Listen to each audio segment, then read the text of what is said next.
All right, so as many of you are fully aware, the presidential elections in the US is currently underway, and boy oh boy has there been drama. Now, today we're going to be checking out something that links with this. Hater tries to flash Charlie Kirk to get him banned on YouTube. Now, I'm not too familiar with Charlie Kirk's content myself. I do know that he holds a lot of debates with college kids for some reason. I don't know why, but I was thinking, let me get some insight and some perspective into what is currently going on in the American political field. Ladies and gentlemen, welcome to Goals and Growth. My name is Estienne and I help you become the best version that you can be. So make sure you're subscribed to Goals and Growth. Let's go. Debating college kids who are unprepared to... Hold up. Proud of yourself for debating college kids who are unprepared to speak in front of an audience like yourself. Hold on. You're 30 years old. We can agree you're 30 years old. Okay. Right? Do you think that's a little bit silly? Are you a voter? I am a voter. I'm a registered I voter. vote and you vote. So I'm talking to voters of this country that will determine the future of Western civilization. That's what I'm doing here today. Tell her. Yeah? Wait, hold on. How is it any different than a professor talking to you? Then a professor talking to you? Who are you? Well, important enough for you to come up to a microphone. Actually, when I first saw this ad, I thought it was like an improv comedy thing. It looked so ridiculous that I didn't even think it was real. Clearly it is. You could see. Look how popular Trump is on your campus. How does that make you feel? That's not comedy. That is a 5-alarm fire for Kamala Harris because she's probably going to lose Pennsylvania. Look. Bro. But no, listen, I just want to be... listen, as crazy as Donald may be most of the time, as crazy as he might be, my opinion is this, from South Africa, my opinion is this.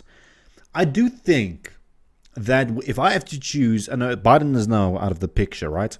But if I have to choose between Kamala Harris and Donald Trump to lead a country to become better, to lead a country to greatness, to improve a country in all aspects, I would go for Trump. And I know a lot of people do not like him. A lot of people overseas, outside of America, don't like him. A lot of people do support him. Now, by the looks of things, Charlie Kirk is also a very big Donald Trump supporter. But you have to bear this in mind, right?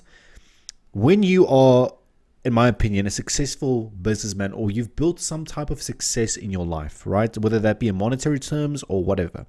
You've built that success in your life. So in order to build that success, you have to have certain traits that not everyone possesses. And you get some questionable politicians, I do agree. But I do think Trump's outlandishness sometimes is good for the country. I do think so.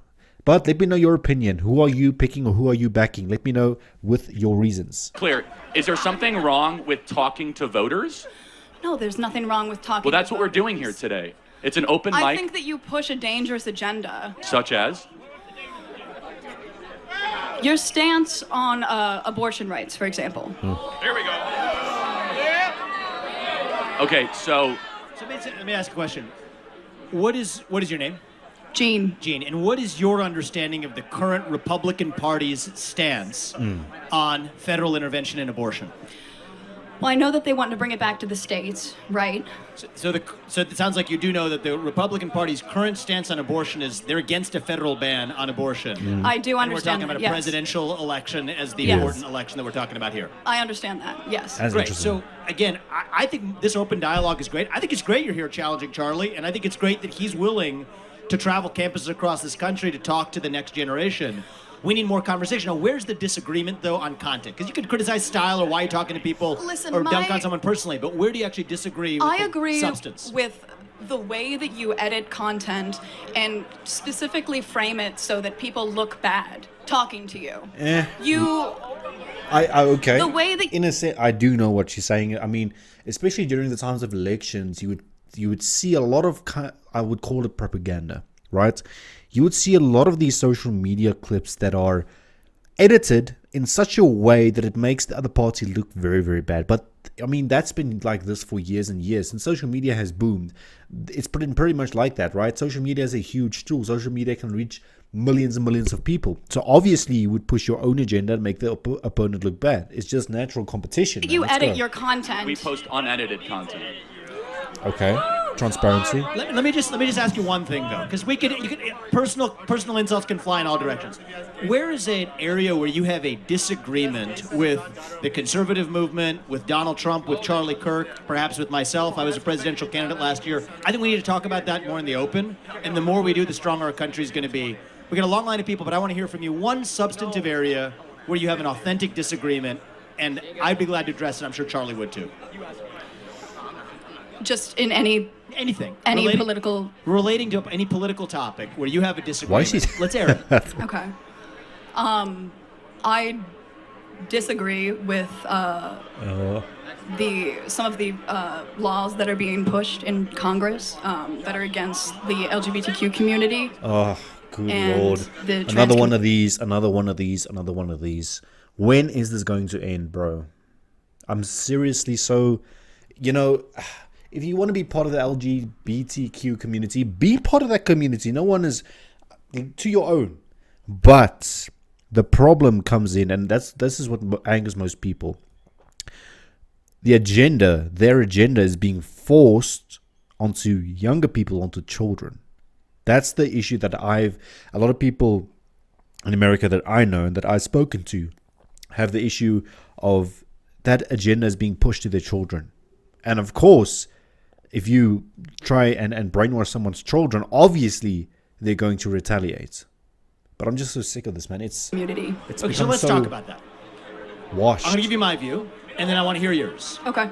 My view is that if you're a fully grown adult, 18 or above, you're free to live how you want, dress how you want, marry who you want if you want, if you're over the age of 18. I agree. But you are not free to indoctrinate children in schools who are not yet of the age of consent.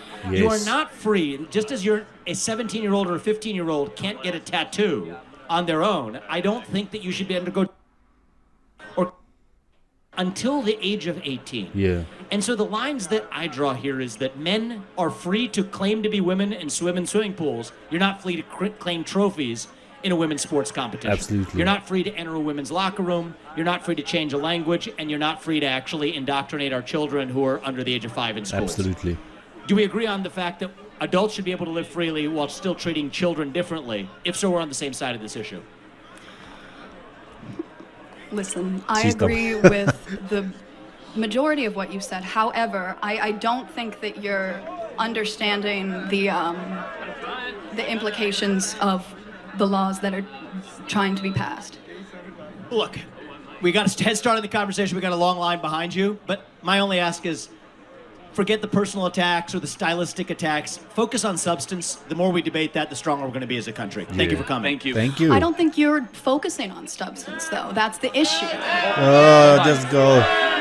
But he intentionally tried to provoke substance out of you.